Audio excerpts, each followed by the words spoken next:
Estamos entonces hablando de las plantas en la prehistoria. En la prehistoria. Porque esa interacción que tiene hoy el ser humano, el Homo sapiens, con las plantas, donde ha logrado en gran parte, porque todavía falta mucho.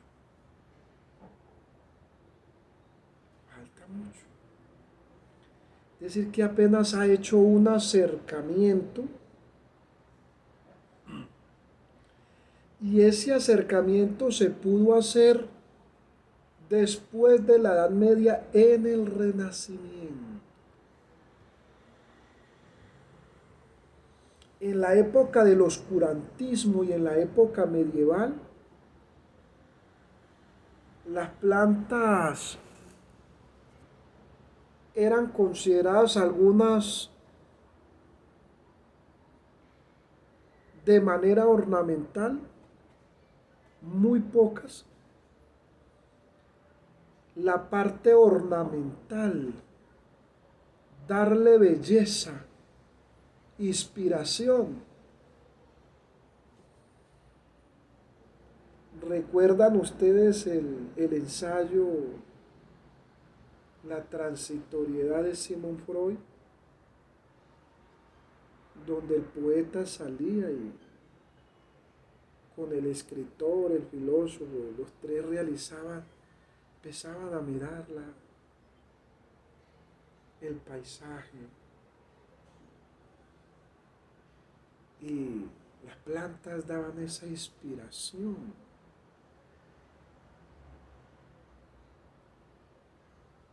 No solo esa inspiración por lo visual, sino por la simbiosis energética, por la aducción, por el vórtice, por la regresión.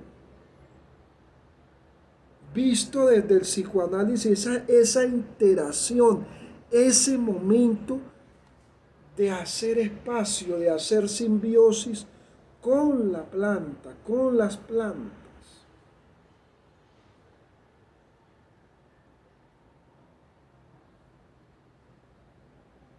Y esa simbiosis, esa interacción, pues apenas se ha hecho un acercamiento, apenas se ha hecho algunas investigaciones.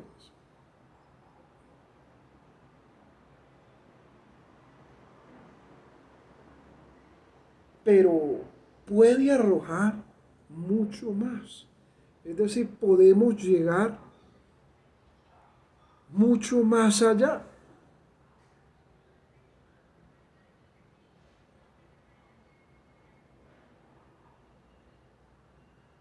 de lo que no se pudo hacer en el oscurantismo.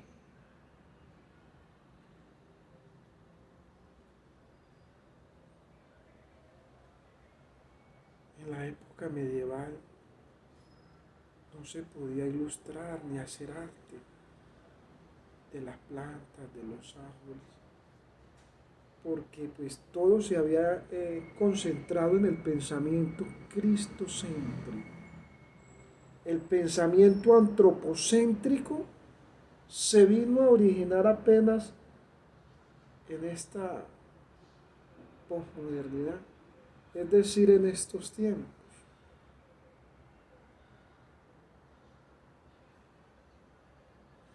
Ahora, las plantas primitivas eran mucho más grandes, estábamos diciendo. Tenían unas hojas mucho más grandes, eran de una descendencia mucho más carnívora, tenían la capacidad de lo que hace una planta de acá de Colombia, que es la enredadera, que esa planta se está utilizando mucho ahora, los grandes edificios, las urbanizaciones, para climatizarlos, para bajar la temperatura y el calor un poco. Se enreda y crece rápido, se expande. Parece ser de que esa planta en un momento dado era una planta mucho más gigante, en donde quedaban enredadas muchas especies. Aún el Homo sapiens funcionaba como una especie de telaraña. ¿Sí? Es decir, quedaban ahí muchas especies y morían. La vegetación del primitivo, la vegetación de la prehistoria, era una vegetación que avanzaba mucho más, que era mucho más tupida, como se dice acá en Colombia.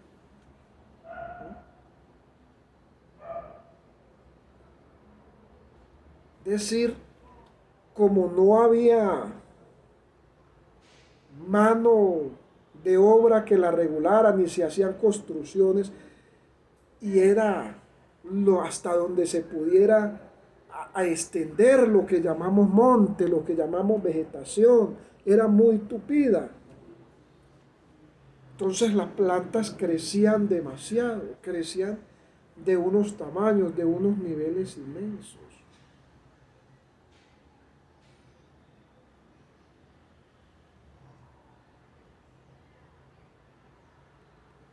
Esas plantas que crecían de unos tamaños, de unos niveles inmensos,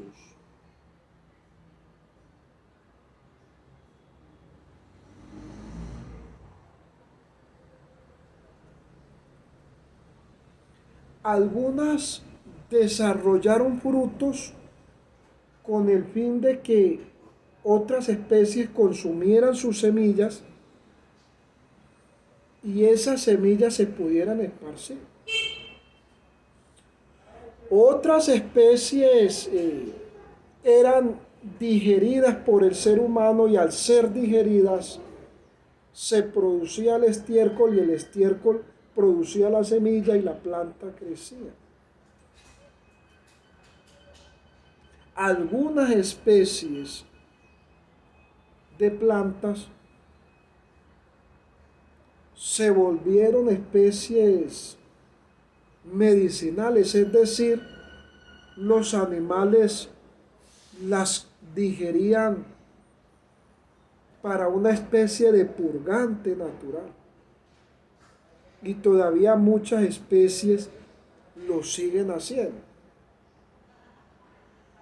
Es decir, muchas plantas siguen funcionando como una especie de purgante natural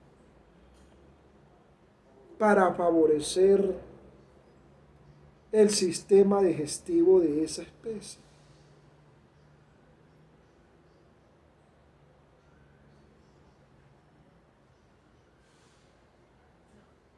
A medida que las especies se fueron adaptando a las plantas,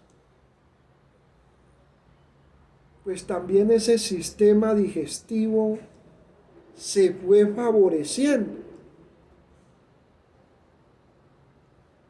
de lo que fue la producción de esas sustancias de las plantas.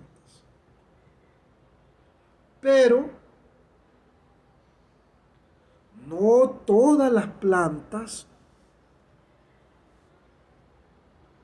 desarrollaron una sábila, desarrollaron una clorofila en torno a la alimentación o a la dieta del ser humano, sino que algunas desarrollan una sábila que es un tóxico.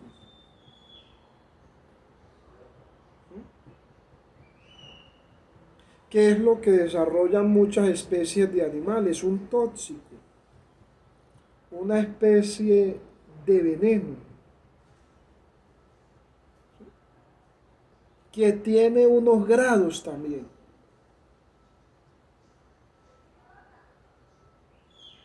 En la antigüedad esos tóxicos fueron muy utilizados para asesinar los grandes emperadores. Por ejemplo, Tiberio en la isla de Capri fue asesinado por un tóxico. Napoleón también lo fue. Y muchos otros gobernantes se les dio muerte a través de tóxicos. Y esos tóxicos estaban en las plantas. ¿Y por qué las plantas desarrollaron esos tóxicos?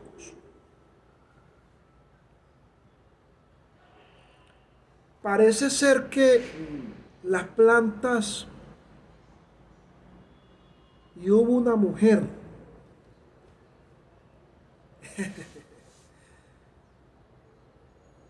que la pusieron la hidra venenosa. La hidra venenosa. Hasta hoy llegó el mito. Y salió por ahí en la película de Batman. En la saga de Batman está. No le dieron mucho papel, pero tiene una historia. Está en los animes también. La hidra venenosa. La hidra venenosa era una especie de mujeres druidas que se especializaron. Es decir, tuvieron el interés en estudiar en específico las plantas que producían tóxicos, es decir, que producían venenos. Un veneno natural, no un veneno artificial compuesto de químicos, no, sino un veneno natural. Estas mujeres druidas que se especializaron en esas plantas y que cultivaban algunos hongos que producían alucinógenos, que ese es otro tema, porque no es lo mismo los hongos que las plantas. El reino fungi es un reino aparte. El reino fungi.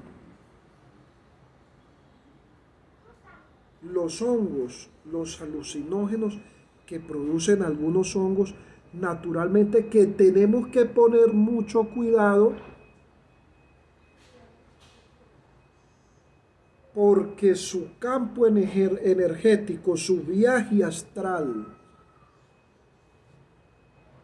es mucho más fuerte y es mucho mayor que muchos psicoactivos. Y hay mucha diferencia entre lo que es un psicoactivo y en lo que es el alucinógeno natural que producen algunos hongos.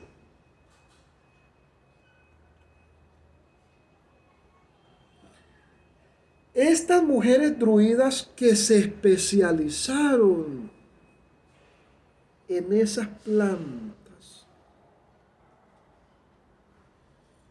descubrieron muchas soluciones medicinales, tanto para las especies como para el cuerpo humano, que se perdieron en la quema de la biblioteca de Alejandría. Uno de los más grandes errores que ha cometido la humanidad fuera de la destrucción de las antiguas maravillas del mundo, como los jardines colgantes de Babilonia, que hizo Nabucodonosor. Nabucodonosor estaba tan enamorado que creó unos jardines cerca del río Éufrates. Unos jardines que eran regados y que expelían unos aromas inigualables a la naturaleza. Nunca se han creado unos jardines como los jardines colgantes de Babilonia que hizo el rey Nabucodonosor. Pero estas mujeres druidas, que de ahí emana el mito de esa científica Una científica que enloqueció, una científica que cayó en la esquizofrenia,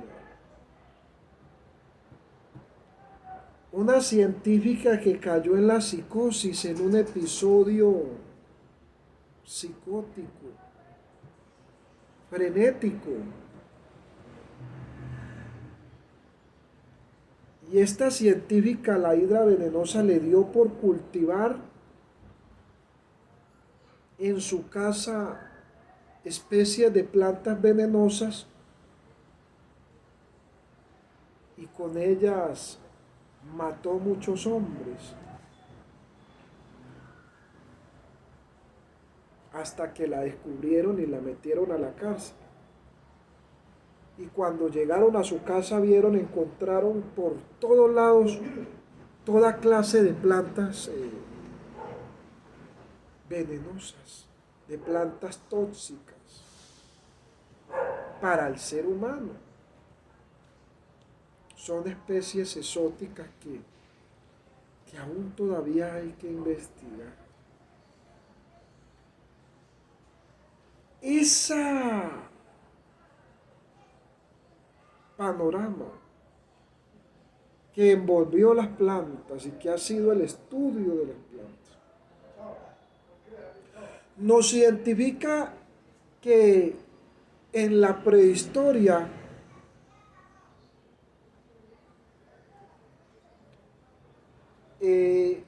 las plantas sirvieron de purgante, sirvieron de alimentación, sirvieron de oxígeno para la evolución del ser humano. Ahora, dentro de la historia antigua, es decir, las primeras civilizaciones como China, Mesopotamia, los sumerios,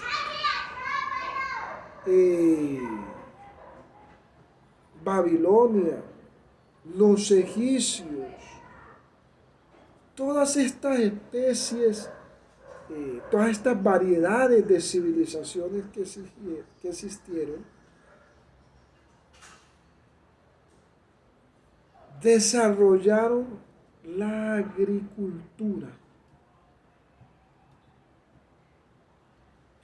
Y esto dentro de la historia económica es importantísimo. Es un valor incalculable. No hay palabras para explicar ese paso que el ser humano dio del nomadismo al sedentarismo, y en ese sedentarismo de poder mirar las plantas para realizar procesos agrícolas, procesos de agricultura.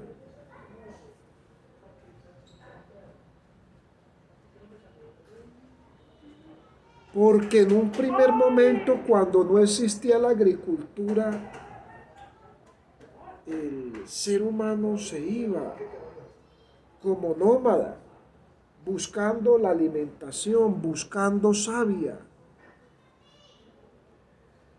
Porque en muchas partes del mundo todavía se cortan las plantas y lo que hay adentro sirve de agua, sirve de líquido para calmar la sed, para calmar el hambre. Las hojas sirven de sustancia para dar vitaminas, para muchas cosas.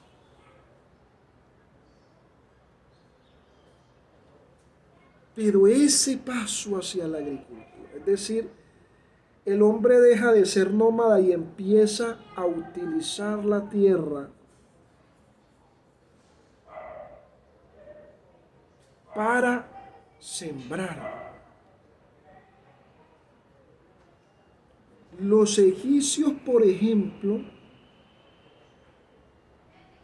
parece ser que fue una de las grandes civilizaciones Y esto todavía no se ha mirado tan de cerca, pero los egipcios fueron una de las grandes civilizaciones que desarrollaron la agricultura.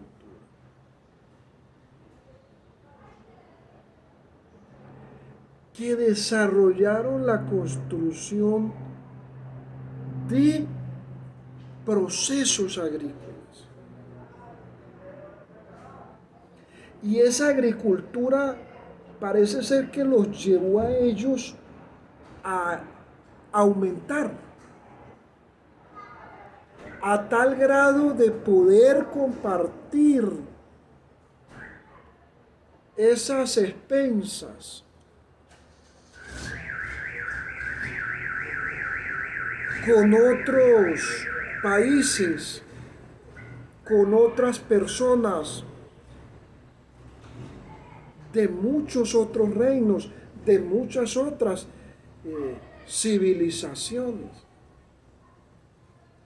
Lo llevó a producir mucho más y hacer lo que nosotros llamamos exportación de trigo a muchos lugares. La edad antigua se destaca entonces por ese desarrollo de las plantas en torno a la agricultura, convirtiéndose entonces las plantas en lo que nosotros conocemos como los modos de producción, las formas de producción primarias de la economía de las primeras civilizaciones del mundo. Muchos reyes, los griegos, Esparta, Cartago, grandes ciudades, civilizaciones, se desarrollaron a partir de esa idea comunista que hoy muchos nos negamos a aceptar y que Marx nos indicaba tanto, y era el trueque, el intercambio. Lo que hoy en un mundo de dinero plástico, lo que hoy en un mundo de transferencias, lo que hoy en un mundo de bancarización ha olvidado, y en esa meta del decrecimiento económico, debemos de volver a mirar ahí hacia el decrecimiento económico y volver al comunismo, regresar a esa época de trueque, de intercambio. El intercambio es una de las claves que nos puede ayudar a la descarbonización. El intercambio es una de las formas que nos puede llevar a bajar la temperatura.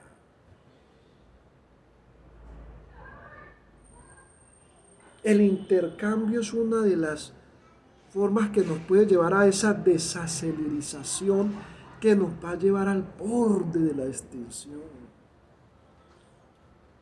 a que la especie humana desaparezca.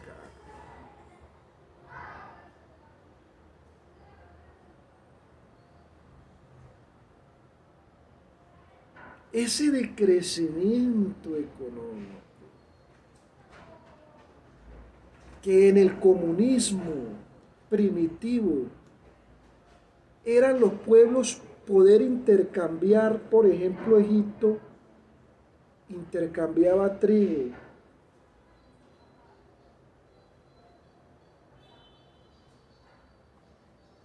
la China intercambiaba pieles, intercambiaba vestuario, el intercambio. Hoy hay esa dependencia del dinero plástico. Si no hay dinero plástico se considera pobreza, pero resulta que hay yuca, que hay papa, que hay penca de sábila.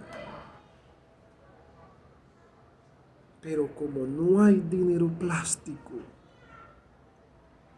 y la bancarización, el auge de la burguesía, nos ha enseñado que son los valores virtuales lo único con que se puede pagar.